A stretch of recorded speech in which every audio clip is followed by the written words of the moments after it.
Good day everyone, and today's video we are going to design a system wherein the output is a blinking light, and we will use these tools or components of electronics such as a microcontroller board or device. It is a programmable controller, so that whatever connected to this controller can be controlled through a program. And then we will use also a breadboard. We can mount some electronic devices there. Since we are using Tinkercad, so therefore we will use those stored by Tinkercad as our electronic components. And this one is, we will use the LED to be our subject for blinking lights, and probably we will use resistors to just limit the current that will flow into the LED, so that we may avoid any error or any discrepancy through blown out of LED. We will just limit the current flow so that it will retain the amount of certain current that is appropriate for our LED to function. Okay, we will connect to the internet.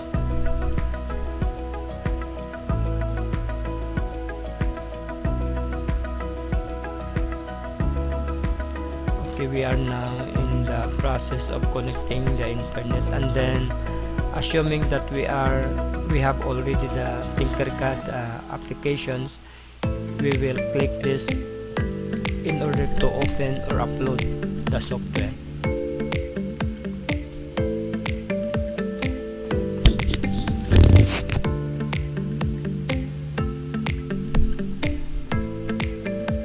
Okay, so we are now in the process of uploading the software, and to set up what kind of software that we are going to use, we will choose the software that will simulate any circuit design. So let us click designs and then create circuit.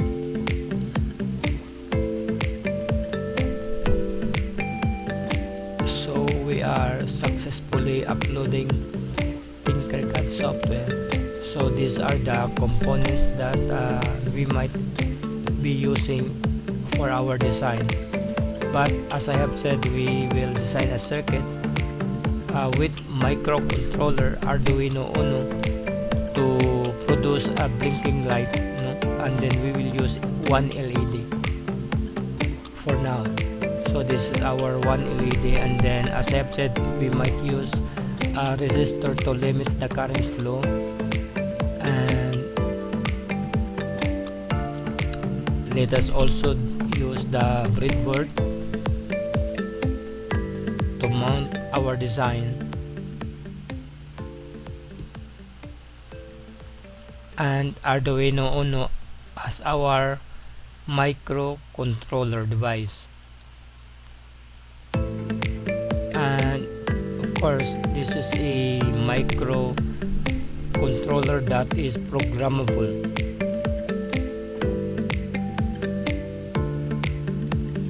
So let's just place our microcontroller here. Okay, so to introduce LED, this LED have two terminals. One is anode, another one is cathode.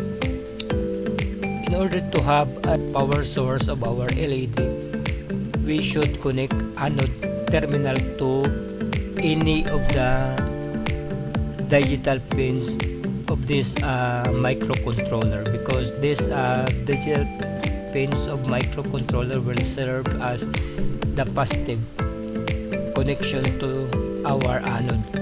Okay, so we will choose which of these pins that we should let our LED to be connected on, and then our cathode should be connected to the ground in order to have a complete circuit, and the resistor is just a limiting current resistor. So let us connect the LED. It might be here. Remember, this is anode and this is cathode, and the resistor can be connected in series to any of the terminal, whether it is cathode or anode. And let us assume right now that our resistor is connected to the cathode before it will connect to the ground, since the cathode should be connected to the ground in order to have a complete circuit.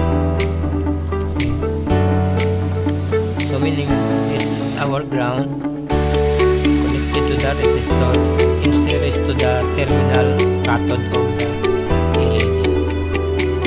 And then in order to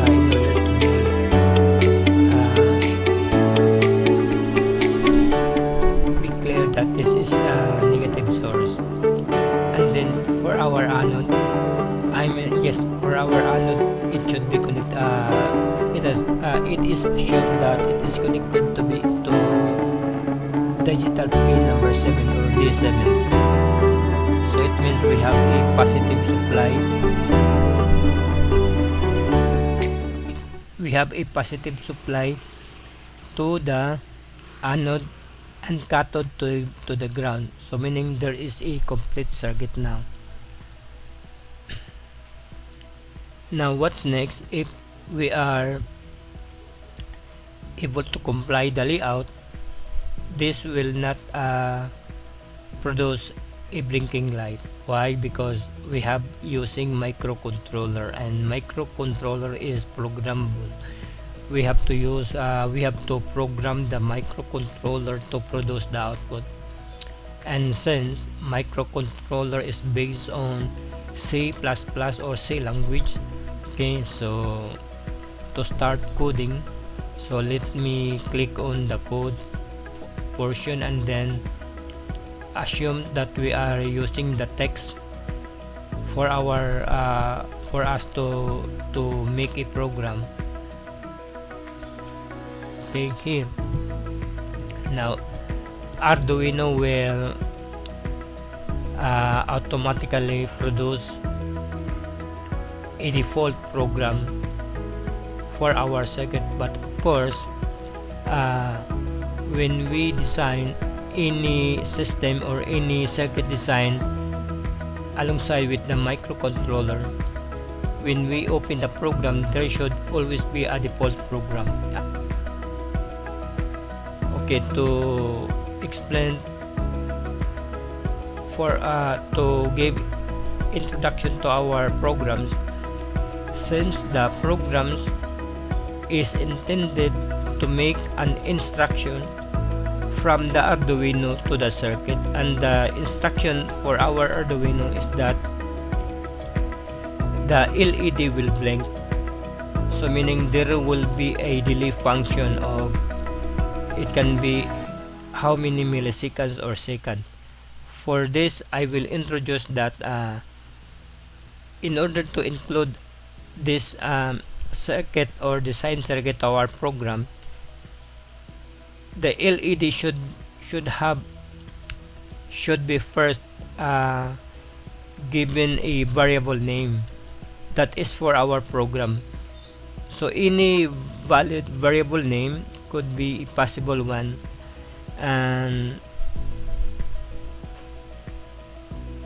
we can include the variable name for this LED to our program. That is why microcontroller can now give instruction to the LED to blink, because in the program we use LED as our variable. No, we should give name to our variable LED.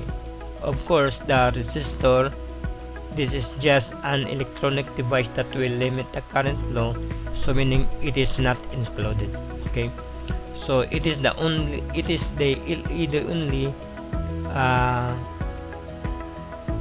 We should tell the computer that this variable name, the variable name we include in the program, is simply the LED, and of course also the pin layout. So we should identify what pins in the Arduino that is used by the LED. Okay, so example, to make things easier, let us focus on our program code. Now in the program, there are two functions. We have the void setup, and the void loop. These are only two functions that we really need in our programs, nothing else. But there is an explanation why do we have void setup and why do we have void loop. In the void setup, these are the, shall we say, the mode or the things that should be set up to whatever devices inside your circuit or in your circuit. So pin mode, LED, built-in output, it means to say that in the program sample, as default, we let the variable LED built-in to be output. Okay, to be output. And since in our circuit the only output thing here is the LED, because it will glow for about how many seconds and it will turn off for about how many seconds.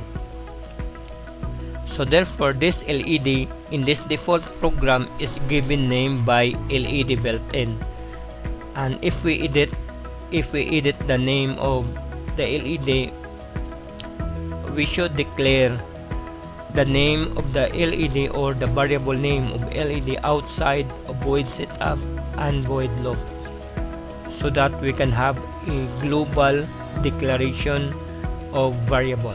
Example, we started with int. It is because we are following the C++ program format. Int means integer, meaning to say the variable will hold only numbers. Int LED. LED now is our new name of our LED here. It means we have variable name LED, declared type integer. And then what digital pins we assign to our LED? I think this is digital pin number 7. Okay, pin number 7. That is why we must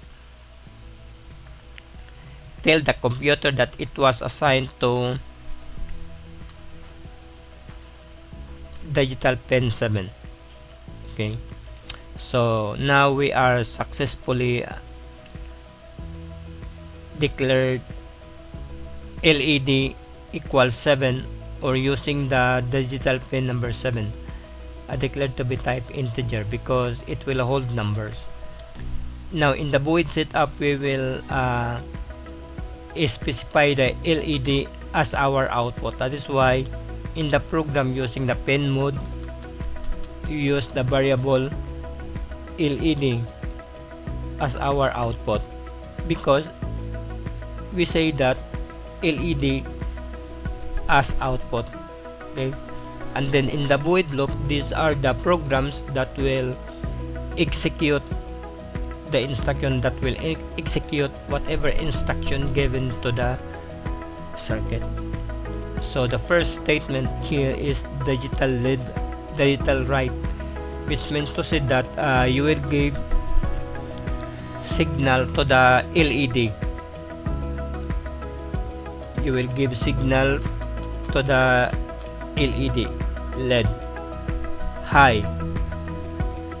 It means that you give high signal to LED that will cause the LED to light. Okay, now we have a delay of 1000 milliseconds, which is equivalent to 1 second. and then after delay, so the LED will light equivalent to 1 second with a delay of 1 second, and after following those instructions, of course it will light for 1 second, and then what will happen after lighting 1 second? There is another instruction, digital write LED, the same variable name, so therefore same LED to be low, meaning to say to give signal 0, and then LED will respond off. No, it will turn off because the signal is low, and then there is a corresponding delay 1 seconds also. It means to say that in every 1 second the response of our LED in the circuit, it will light, off, light, and off, no, until we shut down the circuit. It will not terminate the loop until we shut down the system. Okay, now after executing, after the last instruction, then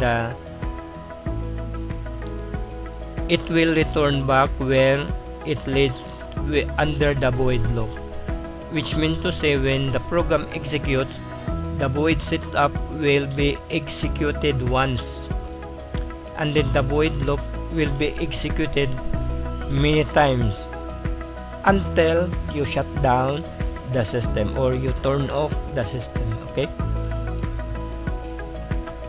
so we change the variable name LED. Okay, so let us assume that this program is already focused on our design circuit, meaning to say that these are the instruction, and then we carefully examining it, and if we assume that this is already a right program for our system, so let us try to simulate it, turning the simulation function, and let us see what will happen.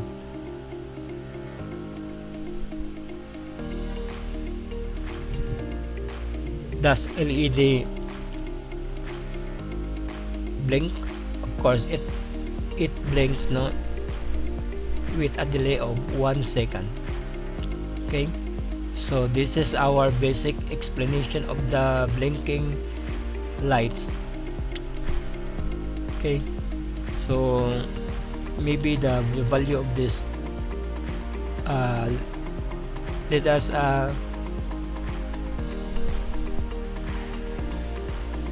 change the value of this resistor into somewhat lower.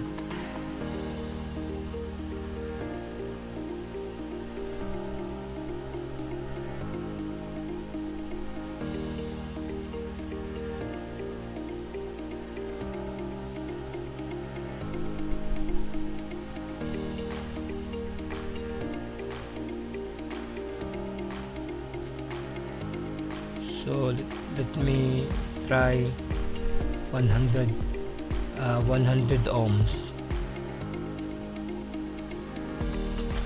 and then we place back the resistor where it was located. Okay, and then try again simulate the circuit. So it is very clear that we have a blinking light. Okay, so this is for now, and thank you, and have a nice day.